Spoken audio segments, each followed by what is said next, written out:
G'day you mob and welcome to Aussie English. I am your host Pete and my objective here is to teach you guys the English spoken down under. So whether you want to sound like a fair dinkum Aussie or you just want to understand what the flippin' hell we're on about when we're having a yarn, you've come to the right place. So sit back, grab a cuppa and enjoy Aussie English. Let's go.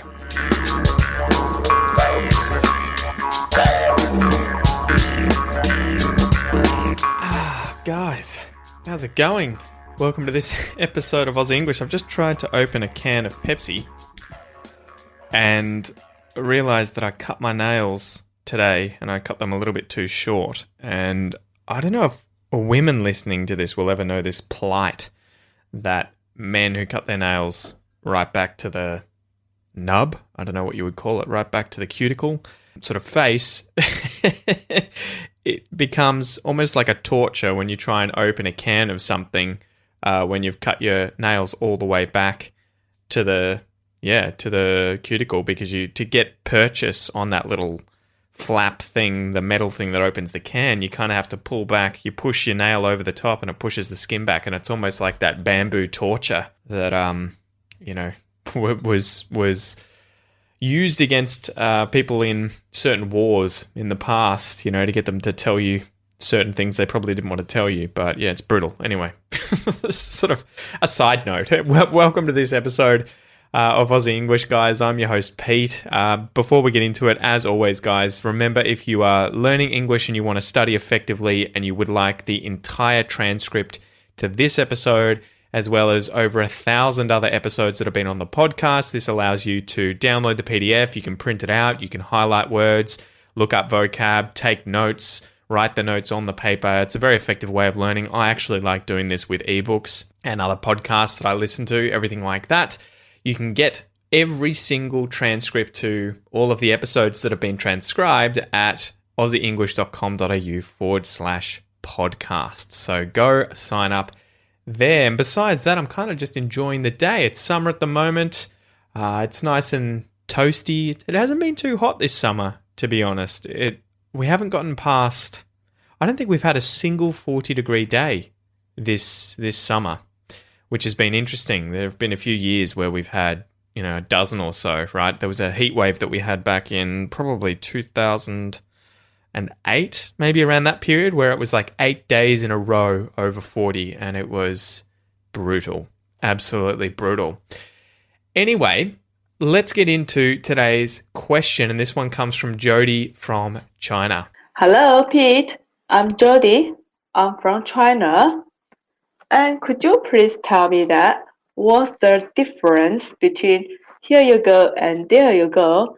Because I quite often to hear, but most of the time I feel confused. What are they? Is there a difference? Okay, so Jody was asking about the phrases here you go versus there you go, which is a great question. Here you go versus there you go. There's no real difference in the meaning, right? It's sort of, this is what you wanted, here you go, or that is what you wanted, there you go. And we use here and there, here being closer to you, there being far from you, right? Like we use pronouns like this, meaning this unspecified thing close to me, and then we use that as that unspecified thing far from me. So for example, that'll be $5, and if you're the person handing over the $5 to pay for something, you could say, here you go, as in, here's the money.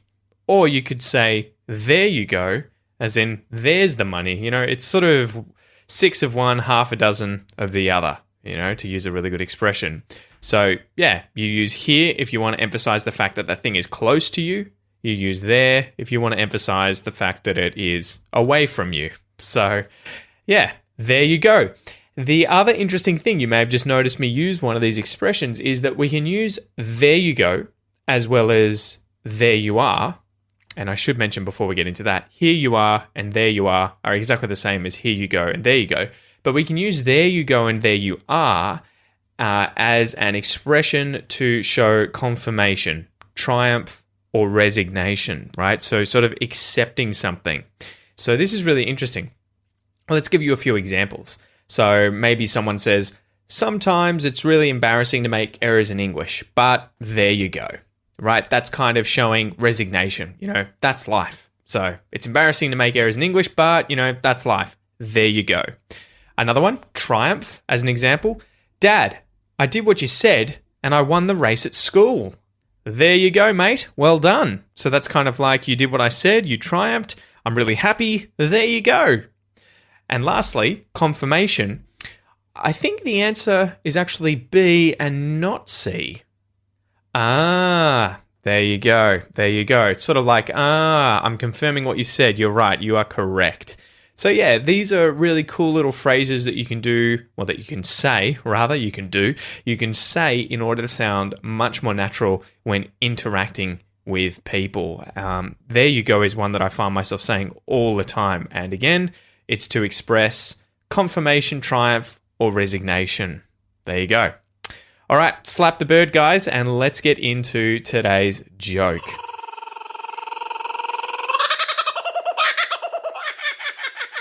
All right, so today's joke is going to take the piss out of Tasmanians, but not just that, it takes the piss out of non-Tasmanians. You're about to see how it kind of swings both ways, okay? Let me just tell you the joke. Maybe that'd be the best thing, Pete, and then explain it afterwards. All right, so here's the joke. Why did Tasmanians evolve to grow two heads? Why did Tasmanians evolve to grow two heads? So that they could have an intelligent conversation when they visit the mainland. So I wanted to include this because there's kind of quite a bit of cultural, meaning behind this joke. So Tasmanians, because they live on a small island compared to the rest of Australia, the mainland of Australia, often get poked fun at as being inbred. Right, that there are, a smaller population of them there. They all marry each other's brothers and sisters and uncles and aunties, and therefore, are all really, really inbred, all very related to one another. And as a result, you end up with mutants who have two heads, right? So why did Tasmanians evolve to grow two heads? They'd been inbreeding, right? They've been having children with their relatives. So we're making fun of Tasmanians in the first line there, but then the subversion in the answer is that it's flipped on its head to make fun of everyone else in Australia on the mainland, suggesting that for Tasmanians to come to the mainland and find someone to have a conversation with that's intelligent, they have to have grown a second head so that they can talk to themselves, because everyone on the mainland is a moron. So it's a clever little joke. I like this one. Why did Tasmanians evolve to grow two heads? So that they could have an intelligent conversation when they visit the mainland. All right, so let's get into today's expression, which is to go off like a frog in a sock. To go off like a frog in a sock. This is a very colourful Australian expression. It's a beautiful one. I don't know if you'll hear this overseas in other English-speaking parts of the world, although I think they would understand the meaning if they heard it, okay? Just because it's kind of got that go off phrasal verb at the start and then a comparison like a frog in a sock. Anyway, we'll get into that in a bit. Let's go through the words in the expression and define those. So to go. This is to move from one place to another, to travel. I go to school, she goes to work, we go home. But we can use go with many different prepositions to create phrasal verbs, and that's the case in this expression where we use off with go to go off. And this has many different meanings, right? You could have a gun or a bomb that goes off, and that just means for it to explode or fire, right? You fire a gun, it goes off. The bomb explodes, it goes off. You could use go off to mean to begin to decompose and become inedible, right? If you leave an apple in the fridge for too long, it goes off, it rots, it perishes, it's no longer edible. We could also use it to mean to begin to dislike something. So, my pregnant wife, or my wife when she was pregnant, went off broccoli. She was like, ugh, not going to eat this. You could also use it to mean get angry. My dad's gone off. He's going off at me. So this is, I guess, associated with exploding, right? The gun's gone off. My dad's gone off. But here, it means to go wild or for something to be very exciting. So usually something like an event, a party. The party is going off. We may also use this when, say, going to the beach and looking at the surf. As a surfer or someone who bodyboards, you might say, man, the surf is going off. today, right? It's wild, it's exciting, it's going off. Like something. So we use like, the word like, to compare something to something else that is similar, right? It has the same characteristics or qualities. It's similar to something else. It is like something else. She's like me because we both like chocolate. Ah, there you go. Confirmation. And lastly, a sock. A sock. In fact, no, not lastly. A frog. We're going to do frog first. A frog is an amphibian, right? We have many different frogs in Australia, and they're known for hopping around. They don't have tails. They lay eggs in the water. Frogs, right? Their very stereotypical food is flies. Frogs eat flies. Lastly, a sock is a garment that you put over the foot or lower part of the leg before you put it, say, in a shoe, and it's usually made from wool, cotton, or nylon. So what do you wear and then put your shoes on? You wear a sock. You put the sock on first. I mean, some people may wear shoes without socks, but that's a bit weird. That never sat well with me. As a younger boy, trying to put my shoes on with no socks, it was always a bit uncomfortable and weird. So guys, we went over the phrasal verb go off. So if you are interested in learning phrasal verbs, don't forget to check out my effortless phrasal verb course. You can just get this at aussieenglish.com.au/phrasal verbs. It's an easy to follow step-by-step course that teaches you concepts behind how phrasal verbs are formed. So you forget about learning long lists of phrasal verbs and trying to memorize all of them individually. This course specifically teaches you how, when you take prepositions like away, up, in, at, down, and add them to a verb, they change the meaning of the verb. So this allows you to learn, say, 16 of these prepositions and how they're used, and then you can just spontaneously create verbs whilst speaking, so you don't have to worry about memorizing any massive lists, okay? So if you want to go check that out, go to aussieenglish.com.au/phrasal verbs. All right, so I wonder if you guys understand already what the expression to go off like a frog in a sock means, right? It's effectively the same as just to go off. So to go off like a frog in a sock, depending on the context, is either used to describe erratic behavior of someone or something that is really good, something that is amazing, exciting, usually an event. So after getting a high tackle on the field, he went off like a frog in a sock. That would be the idea of being erratic. The party the other night, it went off like a frog in a sock. It was an amazing party, but we'll go through some more in-depth examples shortly. I guess I was trying to look into the origin of where this would come from, and I don't think there is anything written down. You know, that there was nothing that I could find. The idea, I guess, must have come from someone who just compared putting a frog in a sock to something really exciting. I guess the idea being that if you put a frog inside of a sock, it's going to be pretty unhappy and it's going to hop like crazy to try and get out, right? To try and escape. It's not going to be happy whatsoever. So I guess that's an exciting event to watch. I don't know. Would you buy tickets to a show where they're like, yeah, tonight we're going to put a frog in a sock and see what happens? Anyway, let's go through some in-depth examples of how you can use this expression. So example number 1, you go to a party with friends one night. It's at a mate's house after his parents or family have gone away. Because you shared the party details on Facebook, every man and his dog found out about the party, got the invitation, and decided to rock up, right? And rock up is another phrasal verb that's very common in Australia, and it means to arrive at a location. You rock up. So heaps of people rock up to this party. They show up. Even some famous people, maybe actors like Paul Hogan and Hugh Jackman, or an actress like Nicole Kidman. They come out of the woodwork and somehow found out about this party and showed up. A band walks in, music starts playing, it just goes wild, right? And because everyone's having so much fun and it's so wild, exciting, amazing, awesome, things are going off like a frog in a sock. The party went off like a frog in a sock. It was amazing. Example number 2. Imagine you take your dog for a walk down the local beach.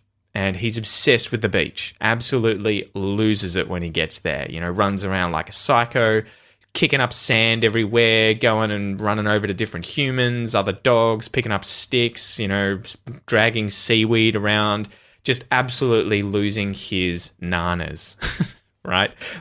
Going bananas.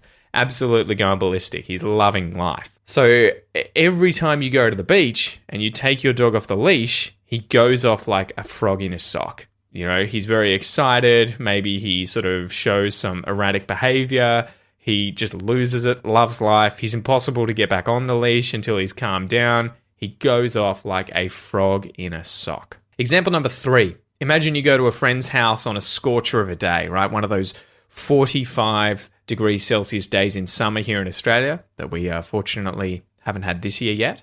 And your mate's the only person you know with a backyard swimming pool. So obviously he's invited heaps of people around. Everyone's gone over there. They want to get in the water. They want to cool down.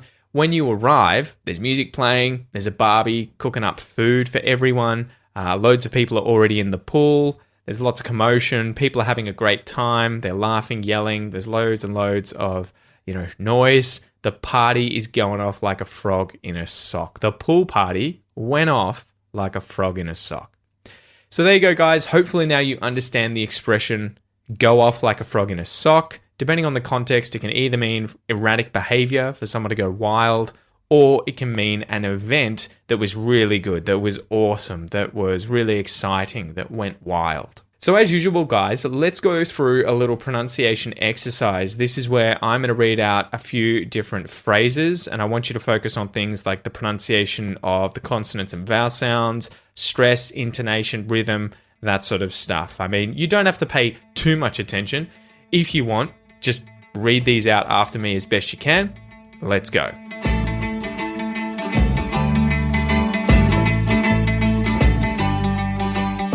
Two. To go. To go off. To go off like. To go off like a. To go off like a frog. To go off like a frog in. To go off like a frog in a. To go off like a frog in a sock.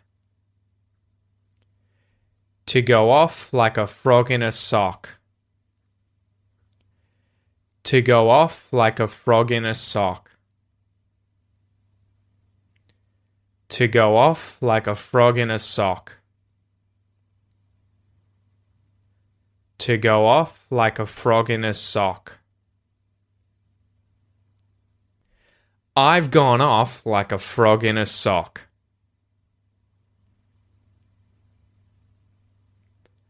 You've gone off like a frog in a sock.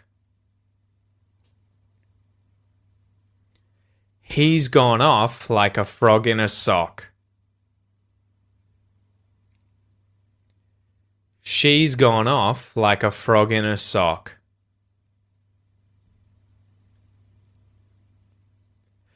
We've gone off like a frog in a sock. They've gone off like a frog in a sock. It's gone off like a frog in a sock. Great work, guys. Now, there's some interesting stuff going on here in terms of stress. We can talk about stress today. And I guess this is linked in with rhythm. So when you say something like the phrase, to go off like a frog in a sock, you're going to notice those kind of hard beats and soft beats. That da-da-dun, da-da-da-da-da-da, da-da-dun, da-da-da-da-da-da, right? That's the sort of rhythm of English. And we're stressing the important words. I guess if you say the word or the phrase hard beats, those stronger beats that come forward from the phrase, da-da-da-da-da-da-da-da-da, they're the important words. So the words we're stressing are the phrasal verb go off or gone off, frog, and sock. So the important words here are the verb and then these nouns. It's gone off like a frog in a sock. Da-da-da, da-da-da, da-da-da. And it's almost like 1, 2, 3, 1, 2, 3, 1, 2, 3. It's gone off like a frog in a sock. And yeah, thinking about it, the phrasal verb to go off, it's almost like you stress, I guess you could stress both words equally, or potentially the preposition may get the stress, the stronger stress, the primary stress, to go off, To go off. Yeah, I have a feeling it may be the preposition that's getting more of the stress here. It's gone off like a frog in a sock. So don't forget, guys, if you're trying to improve your pronunciation in English, reduce your foreign accent, sound more Australian, and speak more confidently, be sure to grab my Australian pronunciation course at aussieenglish.com.au/APC. Inside, you'll learn how to use the IPA, the International Phonetic Alphabet, so that you can improve your pronunciation without a teacher. You can do this by yourself with a dictionary or with the internet. You'll get access to dozens of detailed tutorial video and audio lessons that teach you how to pronounce all the different sounds in English, and you'll also get heaps of exercises to work on in your spare time. So just go to aussieenglish.com.au/APC. So lastly, guys, I've got a little clip here for you, and this clip comes from the classic Aussie movie, Crocodile Dundee. Have you seen this one? If you haven't, it's a classic and it's a must-see. It's a must-see. It is a film that you must see. So the rules of the game. I am going to play a clip for you twice, and your goal is to listen and write down on a piece of paper with a pen, with a pencil, with whatever you want. It could be a paintbrush. It's up to you. What you hear being said. Okay, so it's a great way to train your listening comprehension. Listen to this multiple times. You know, if you need to rewind or pause or go back, it's absolutely fine. Keep doing it and really hone your ears in, okay? And remember, you'll be able to check your answer if you download today's worksheet PDF, which is free, or if you have the premium podcast membership and you're accessing the transcript for today's episode. Okay, so are you ready to go? Here's the first playthrough. I mean, any normal man would have just turned up his toes and died. All right, how'd you go? Did you get all of it? Time for the second playthrough. Let's go. I mean, any normal man would have just turned up his toes and died. All right, there you go. There you are. That's it for today, guys. Thank you so much for joining me. Don't forget, if you want all of these episodes and the transcripts, you want to be able to take notes, highlight everything, you can sign up for the premium podcast. Just go to aussieenglish.com.au/podcast. And for everything else, check out the website, check out Facebook, Instagram, YouTube, all that jazz, everything like that. I hope you have an awesome week, and I will see you next time. Bye.